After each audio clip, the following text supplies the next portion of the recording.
morning po, sir. Good morning, sir.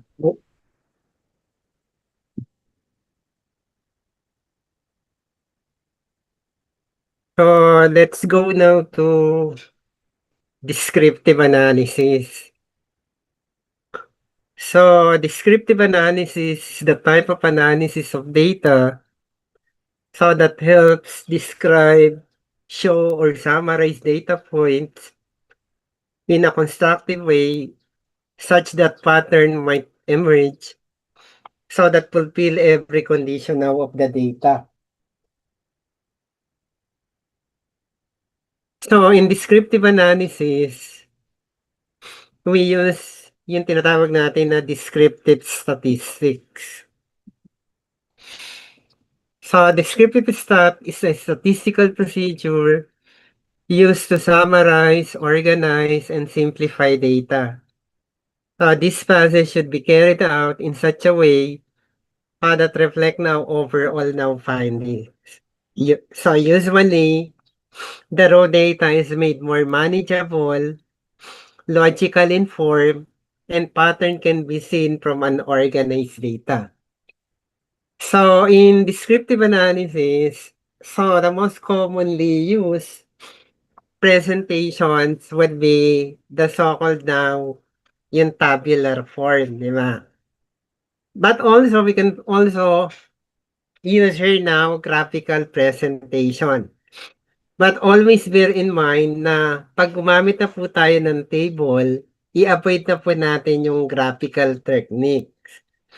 Since magiging redundant lang yung presentations ng result. It's either you choose between a frequency table or a graphical now technique. So usually in descriptive analysis, so gumagamit din tayo ng measure of central tendency. At the same time, yung tinatawag natin na measure of dispersion.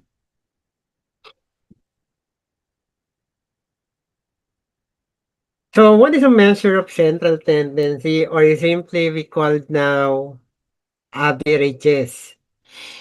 Averages are statistical constant, so which enable us to comprehend in a single effort the significance now of the whole, as defined now by Bowley. So there are three types of measure of central tendency. Yung tinatawag natin na mean, and then the other would be the median, and last one would be yung tinatawag natin na mode. So we define mean simply the average now of a range of number, di ba? So we calculated it by adding all the given observations, then divide it now by the total number now of observation. Di ba? So say for example, meron tayong 10 data sets. So add lang natin lahat ng value for this 10 data sets, and then dinidivide natin siya by 10. So yung makukuha natin result would simply be called the mean. Di ba? On the other hand, median is the middle point of a range now of numbers. So for the median, so we divided the distribution into two equal parts. So the one part would be the lower 50% of the distribution, while the other part would be the upper 50% of the distribution. And lastly, yung mode is defined as the most frequent value or values now of a range now of number. So in mode, so hindi siya singular, di ba? So pwede siyang isang mode, pwedeng magkaroon ng dalawang modes, tatlong modes, or a multiple now of modes.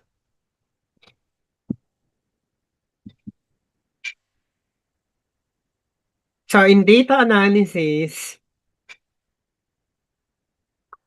when using now the measure of central tendency, So, nagde-depend siya dun sa type ng of data or simply yung type ng variable, 'di ba? As we have discussed, so meron tayong apat na type of data or variable type. And these are the nominal, the ordinal, the interval, and the ratio type now of data. So in some statistical software packages, they only classify the variable type into three types. So like for instance, sa SPSS software packages, so tatlo lang yung classification ng variable type. So when the data is considered an interval type now of data, automatically si SPSS software, kino-convert niya yung datasets into the so-called now ratio type now of data.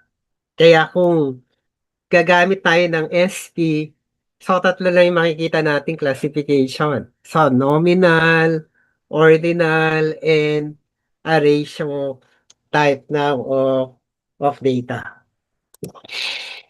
So sabi ko nga, so depende yung analysis sa type of variable or data type, di ba?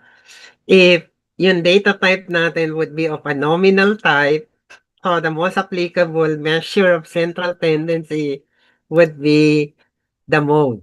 While if yung variable type would be an ordinal type now of data, so yung most applicable type of measure of central tendency na pwede nating gamitin would be the median. While if we consider the data to be of an interval or a ratio type now of data, automatically to find now for the central tendency, so we use the so-called now mean.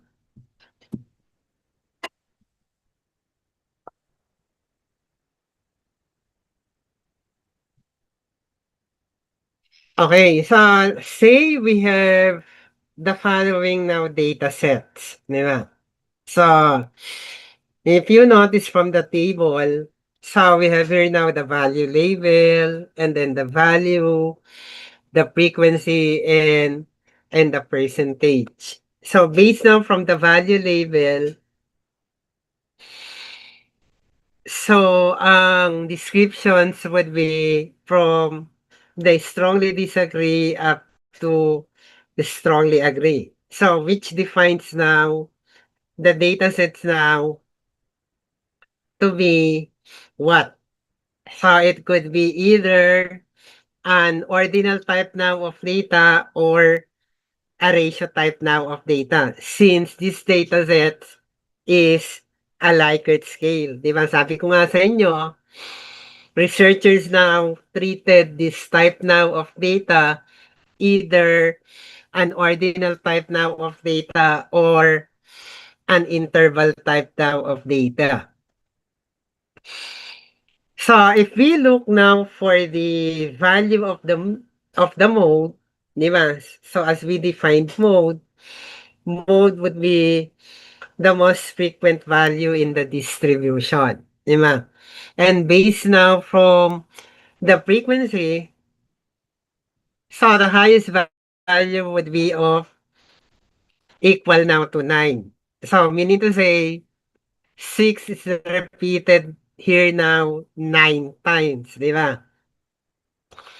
So we define here now mode, so which is equivalent now to 6. Okay, what about now for the median? The median is defined to be the middle value now of the distribution, or simply, so which divide now the distribution now into two equal parts, di ba? And from the table, so we can see that there should be 40 observations. So if we're going to define now for the middle term, so we just divide it now by 2. So to obtain now the middle value, di ba? So 40 divided by 2, so which is equivalent now to 20. So meaning, yung 20th term correspond now to the median. So paano natin siya makukuha? So gagamit tayo ng accumulation of the frequency para makita natin kung nasaan yung 20th term. Yeah.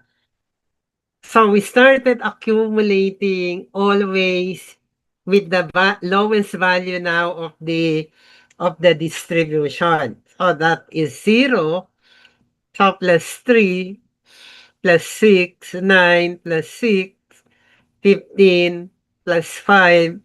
So which is equal now to 20. Di ba?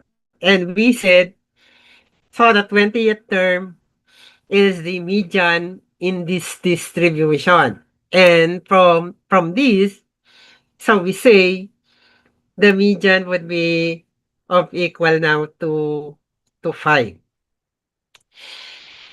Okay, what about now for the mean? Di ba? Sabi natin, yung mean is just the sum of all the given observations, and then we divided it by now by the total observations. Di ba? So the total observations would be 40. Di ba? So, yung sum of the values would be for the 1, other should be 0. Di ba? And then for the 2, so there should be 3, and so on and so forth. So if this is the case, i-multiply lang natin si value level over the frequency up to the last value. Di ba? So magiging 1 times 0 plus 2 multiplied by 3 plus 3 multiplied by 6 up to 9, multiply it now by 1. And then we divide it by 40. So we get the mean, so which is equal now to 5.2.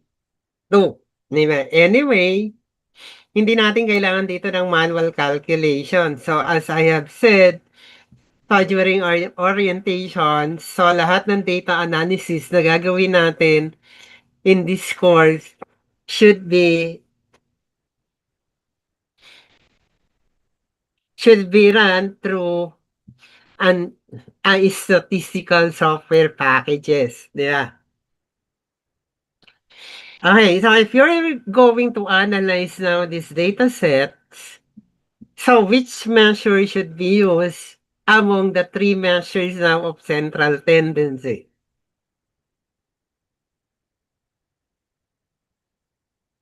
Any volunteer po?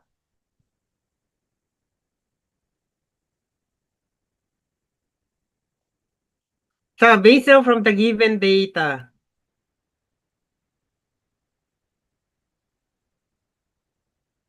so if you're going to measure the central tendency, so which among the measure of central tendency is applicable?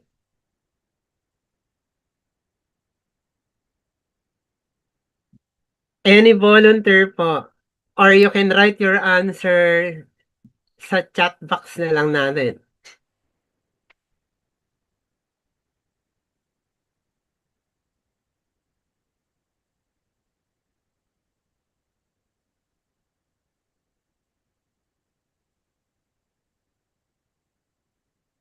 Hello?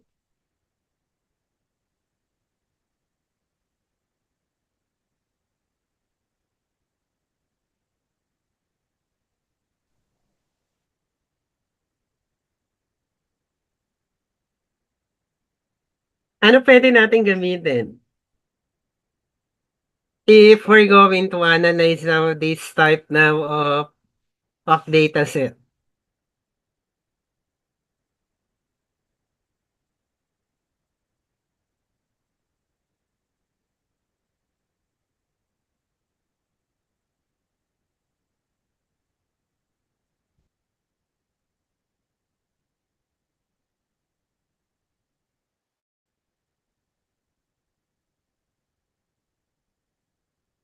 Hello?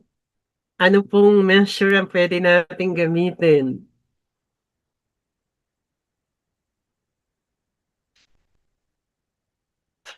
So, median, di ba? So, one of the applicable measure of central tendency that can be used would be the median. So, we can use the median. So, if we treated yung data sets to be of an ordinal level, di ba? So, we can also use here the mean if we considered these data sets to be a ratio, an interval type now of data.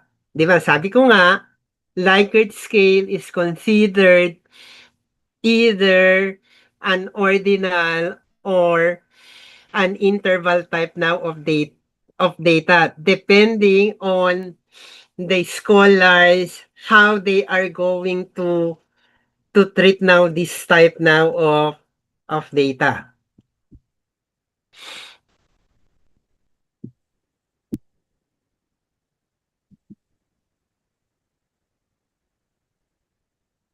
So, isa pang ginagamit sa in descriptive analysis would be yung measure of dispersion.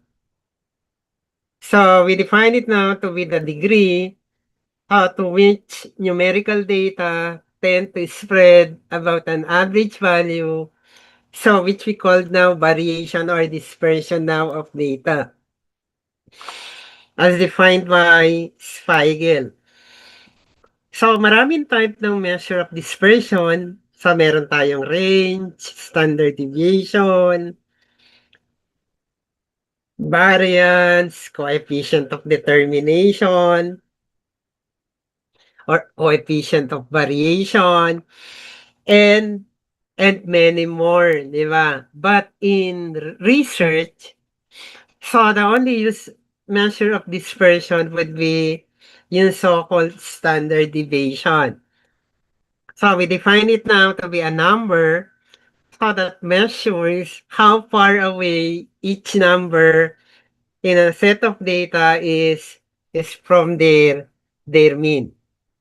Kumbaga, mini-measure nito yung fluctuations of different data sets around now the given now mean.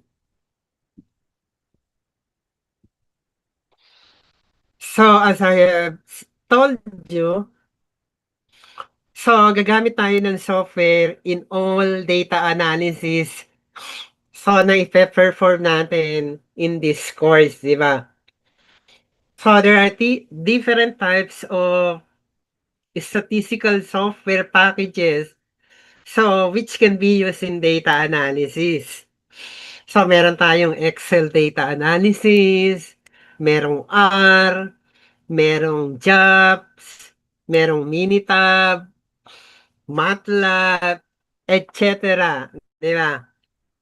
But in this course, so lahat ng presentations so will be run through the Excel data analysis. So take note, so we only allowed to use yung mga free software available sa net or sa web, di ba? We are not allowed to use any statistical software that needs license. So, say for instance, yung SPSS, so kailangan natin ng license. So, hindi natin siya pwedeng gamitin for the course.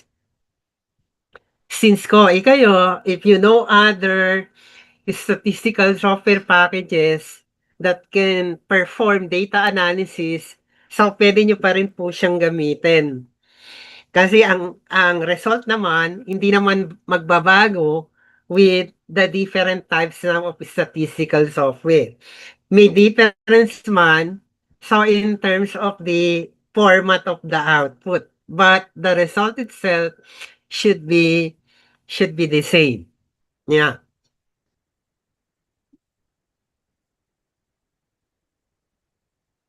So, bago natin itry yung descriptive analysis sa using data analysis. So, download po muna natin yung yung Excel data analysis from your Excel. So, paki-open po ng Excel.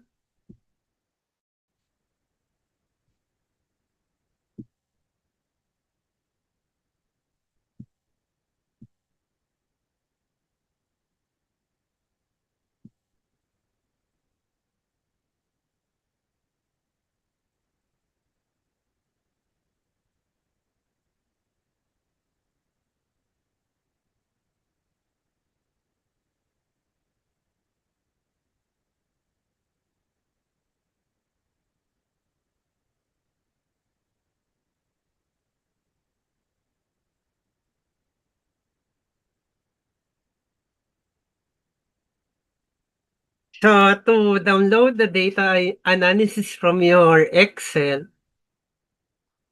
so press lang po natin to or simply press yung file. Then, look for the options. So, press po natin yung options. Then, press natin yung add-ins.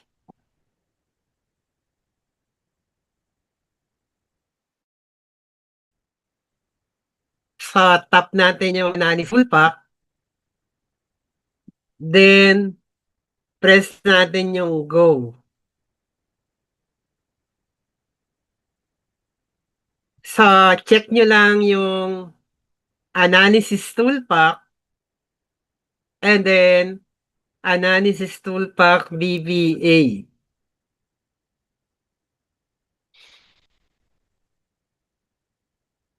Then, press nyo yung okay.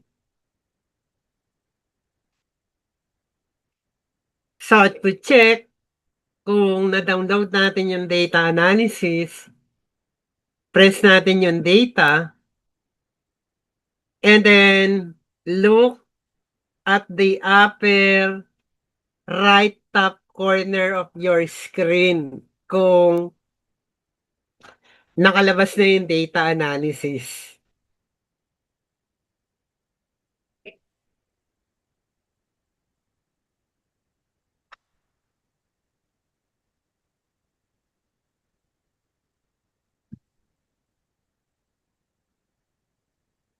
Okay na? So, let's have now an example.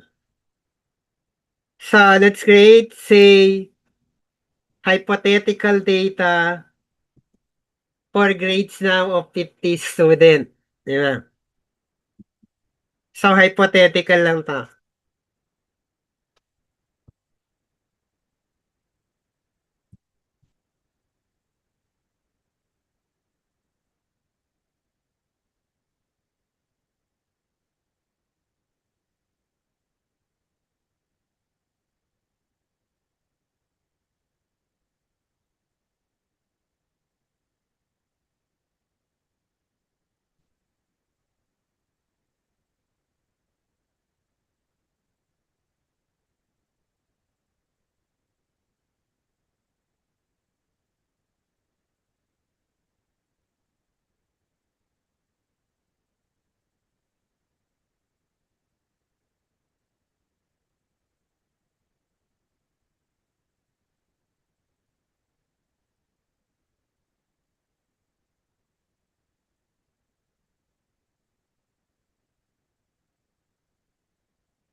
Okay, so let's say 50 observations now for the grades now of students, 'di ba?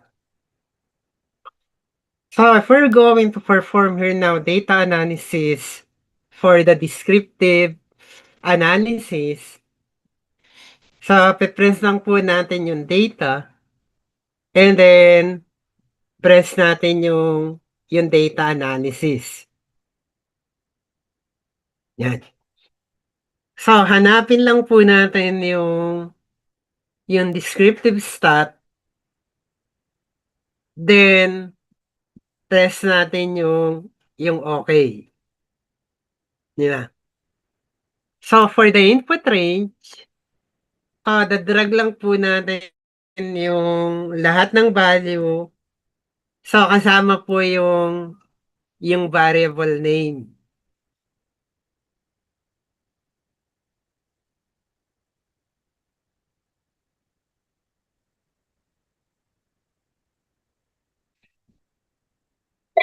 Excuse me.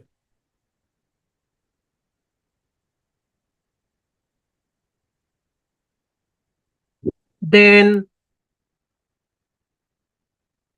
check po natin si label in the first row at si summary statistics. Then we can proceed now with the output range. So for the output range, so tingin lang po tayo dun sa worksheet na blanco. So say for example, si C1, di ba? So we press here now, okay.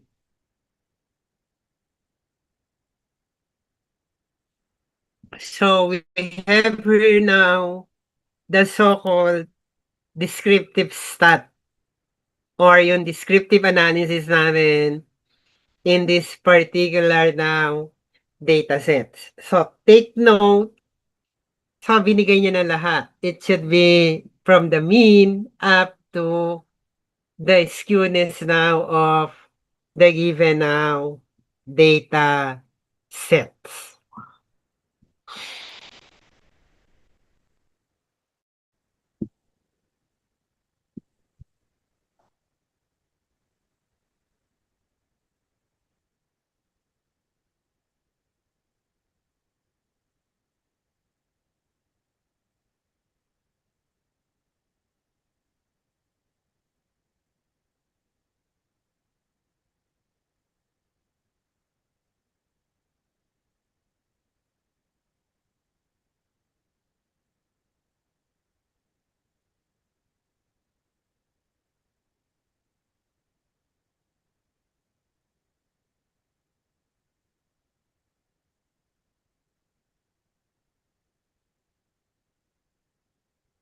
Okay, so let's visit now how a measure of central tendency now can be interpreted, di ba? So let's have now this case. So according to the case study, so the CGV manager considered that a movie with higher Metacritic score will gain now higher revenues, but this opinion came now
Okay, so let's go back now to the case, 'di ba?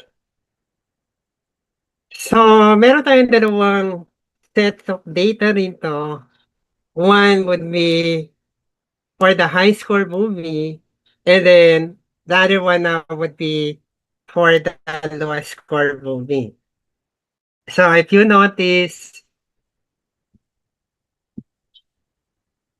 so from both types of movies, so there should be no mode.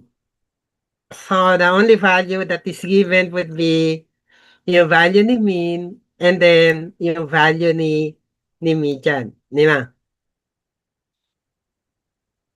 So, if we're going to make an analysis, so regarding these two groups of data, automatically, ang nasa isip natin is to compare yung yung central tendency or averages ng high score movies over the low scores one, 'di ba?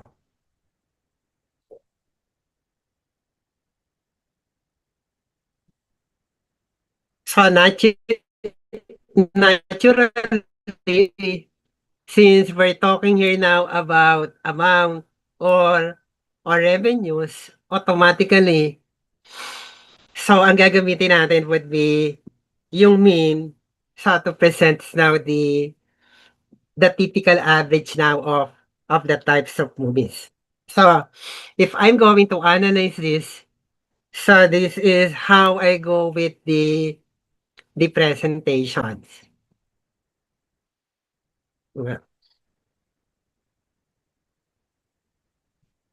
So I just created here now two columns. One would be for the type of movies, and then the other one would be for for the value of the mean. Of course, sabi ko nga, pag may table, dapat may corresponding table number together now with the corresponding now title. So for this case, ang binigay ko na title would be sa the revenue generated now from high score movies and low score movies. And this is how I go with the interpretation now and analysis. So table 1 presents the mean revenue generated from high score movies and low score movies. The mean revenue of high score movies was approximately 2.3 times greater than the low score ones. So which was very noticeable. The higher mean of high score movies revenue than low score ones expresses the average amount that depend on whether the Metacritic score was high or low. So this measurement also proves that revenue was more likely to be affected by Metacritic now scores. If you notice from my interpretations and analysis, so I make here's now of use of ang tawag to, ratio and proportion so to differentiate high score movies now from the low score movies, di ba? And then I make some generalization dun sa last part which says that this measurement also proves that revenue was more likely to be affected by Metacritic score. It's either a high score one or a low score one. So in the interpretations now of the results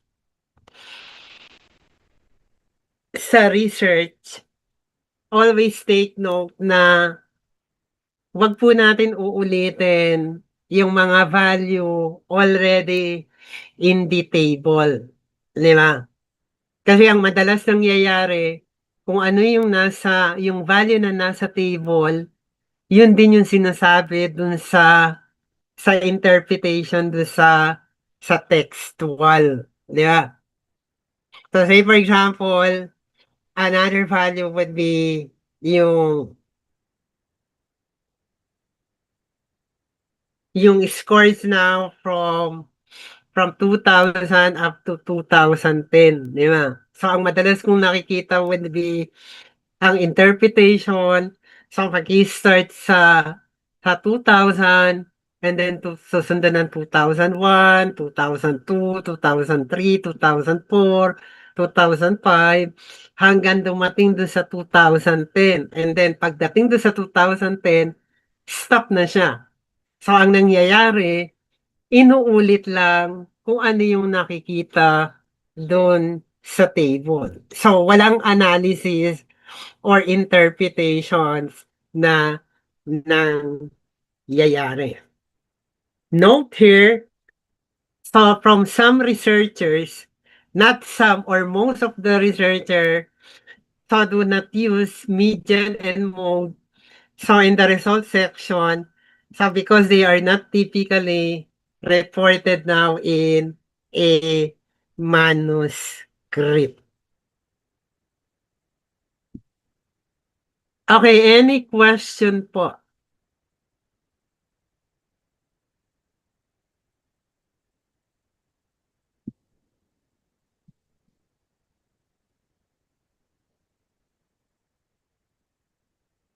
May question po sila? So, sabi ko nga, di ba? So, meron lang tayong tatlong assessment for the midterm and then tatlong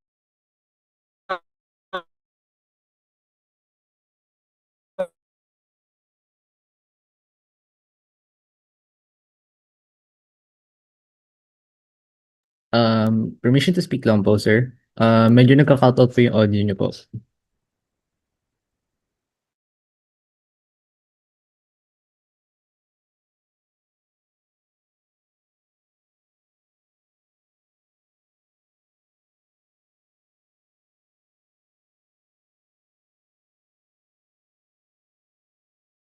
for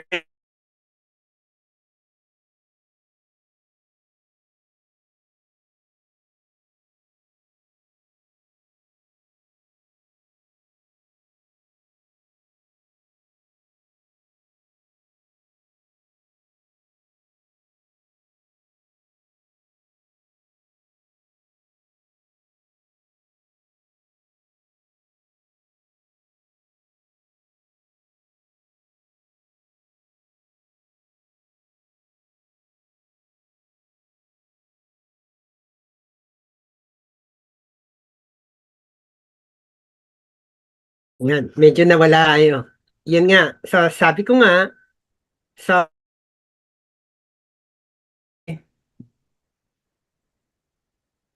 after the third assessment, so may isang lecture pa tayo sa next meeting, so before the midterm. So of course, yung midterm exam natin would be face-to-face. So, hindi po siya online. So, yun lang po. So, any other question po? So, if none po, so hanggang dito na lang po yung lecture natin. So, wait for the assessment to, so which will be uploaded dun sa Google Classroom natin. Okay, salamat po. So, goodbye class and God bless you all po. So, bye-bye. Thank you po, sir. Bye, sir. Thank you, sir. Bye-bye. Thank you po. Thank you, sir. Thank you po.